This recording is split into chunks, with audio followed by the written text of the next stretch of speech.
Hoje, vamos fazer uma pequena viagem ao passado. Decidimos mergulhar em um tema tão antigo quanto a própria humanidade e, ao mesmo tempo, frequentemente esquecido: a história da higiene íntima ao longo dos séculos. Durante o final da Idade Média, um personagem intrigante chamou nossa atenção: o escudeiro do banquinho. Um título que, à primeira vista, pode parecer simples, mas ao investigarmos mais a fundo, percebemos que sua função ia muito além do que se imagina. Foi aí que descobrimos algo surpreendente. A história da higiene anal é, na verdade, um espelho das transformações sociais, culturais e até espirituais da humanidade. Convidamos você a se juntar aos flashes da história nesta jornada em Limpando Traseiros da Maneira Medieval.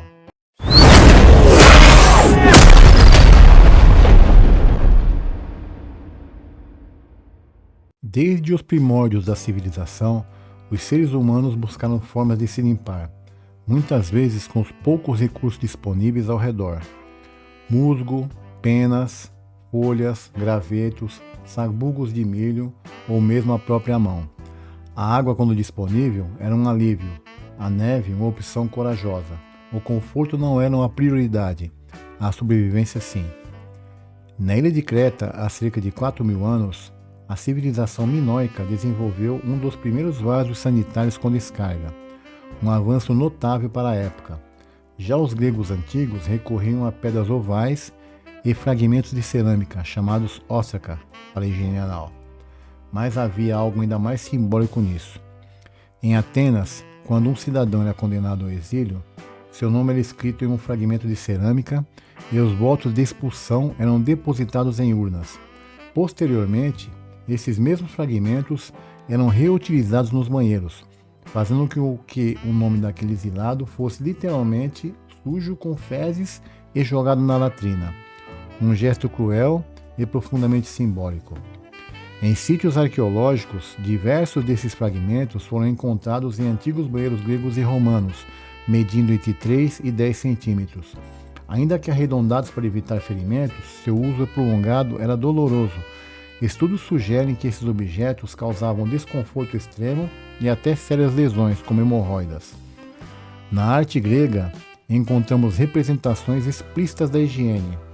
Uma taça do século VI a.C. retrata um homem agachado, com uma bengala numa mão e uma pedra na outra. Um provérbio grego dizia: 3 pedras bastam para limpar o traseiro. Um reflexo direto da realidade cotidiana da época. Nos domínios do Império Romano, a limpeza era comunitária. Banheiros públicos foram encontrados por toda a extensão do Império. Em seu interior, o tersorium, uma esponja presa em um bastão, era utilizado por todos, lavado em soluções de vinagre ou salmoura e reutilizados. O conceito de higiene na época era diferente do nosso, o que hoje pode parecer impensável. Antes era prática comum. Um relato de Sêneca, um filósofo romano, revela a escuridão por trás dessa prática.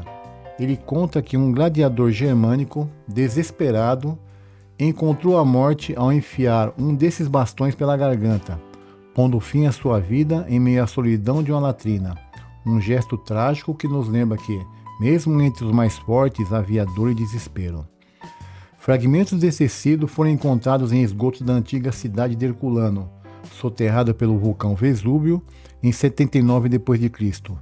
Talvez fossem usados para limpeza anal, embora tecidos fossem caros demais para a maioria, luxo que poucos podiam se permitir. Na China, registros apontam o uso de papel higiênico desde o século VI.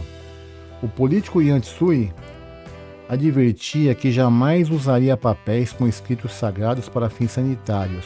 A reverência ao conhecimento era tamanha que nem mesmo a necessidade física o superava.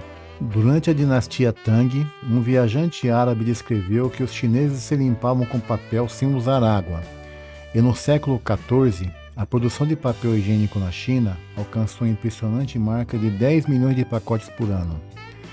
Em 1393, registros mostram que a corte imperial recebia folhas especiais, macias e perfumadas, destinadas exclusivamente à família do imperador. Até a limpeza se tornou uma impressão de poder. Na Europa, o escritor francês François Rabelais descreveu no século XVI o personagem Gargantua testando diferentes métodos de higiene. Embora satírico, seu relato revela o desconforto e a busca por soluções mais eficazes em uma época em que o papel ainda não era aceito universalmente. No Oriente, monges budistas trouxeram da Índia para a China e o Japão um pequeno bastão chamado salaka, às vezes envolto em tecido. Era reutilizável e acessível. Em 1992, arqueólogos descobriram exemplares com 2.000 anos em Durhang, na Rota da Seda. Fragmentos de fezes preservadas revelaram vestígios de parasitas intestinais, um retrato silencioso das doenças e da precariedade da higiene no passado. Na Inglaterra Tudor, o poder não era apenas decidido em salões nobres, mas também nos aposentos mais íntimos. Em 1493, Henrique VII criou a Câmara Privada. O escudeiro do banquinho tinha acesso direto ao rei, uma posição de extrema confiança. Seu trabalho incluía ajudá-lo a despir-se e, é claro, a se limpar. Hugh Dennis, o primeiro escudeiro real, não apenas cumpria suas funções com discrição, mas acumulou influência e poder. Sob Henrique VIII, o cargo se expandiu, incluindo vários assistentes e tornando-se uma via de ascensão política. Após o reinado de Maria I e Isabel I, o cargo desapareceu. O último a exercê-lo, Michael Stanhope, terminou enforcado. Sua história se perdeu nos corredores da corte. Com os Stuarts, o cargo foi reformulado, voltando-se para o vestuário real.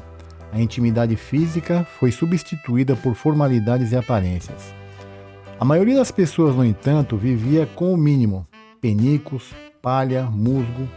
Alguns mais abastados levavam livros baratos para ler, depois de utilizar como papel.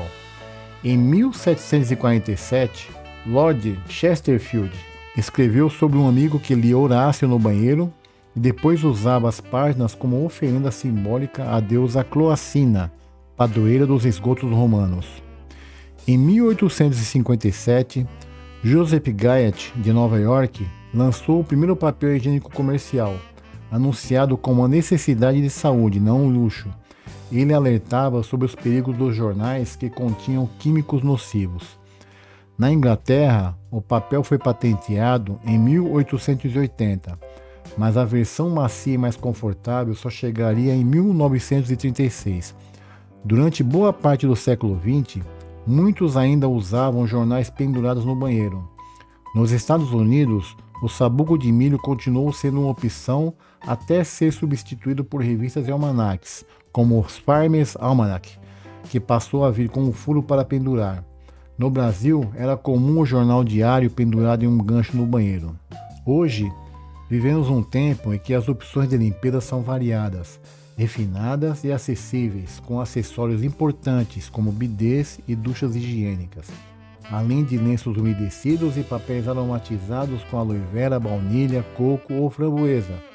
Um contraste imenso com os tempos em que a higiene era uma luta diária e muitas vezes dolorosa. Alcançamos enfim um novo patamar na história da higiene, um reflexo de nossa evolução não apenas tecnológica, mas também humana. Muito obrigado por assistir a este episódio de Flashes da História. E se você gostou, deixe o seu like e se inscreva no canal. Esperamos que tenha saído com mais do que conhecimento. Esperamos que tenha saído transformado. Até a próxima jornada.